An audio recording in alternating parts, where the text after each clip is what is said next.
பிறப்பு ஜாதகம் உங்கள் குழந்தைக்கு எழுதாமல் இருக்கிறீங்களா? ஃபஸ்ட்டு அதை எழுதிக்கோங்க.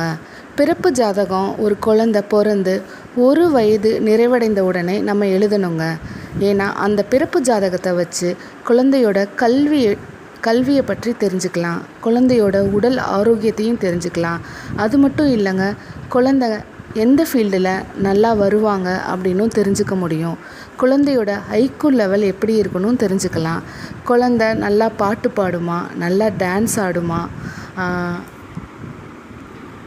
நல்லா விளையாடுமா, குழந்தையோட ஜாதகத்தை வச்சு அப்பா அம்மாவுக்கு எந்த மாதிரி வாழ்க்கையில் முன்னேற்றம் இருக்கும், தாத்தா பாட்டிக்கு எந்த மாதிரி உடல் ஆரோக்கியம் இருக்கும், கூட பிறந்தவங்க தாய் மாமா அத்தைகள் பெரியம்மா பெரியப்பா அவர்களுடைய உடல்நிலை வாழ்க்கை முறை எப்படி இருக்கணும் தெரிஞ்சுக்க முடியும். அதனால் ஃபஸ்ட்டு உங்களோட குழந்தையோட பிறப்பு ஜாதகத்தை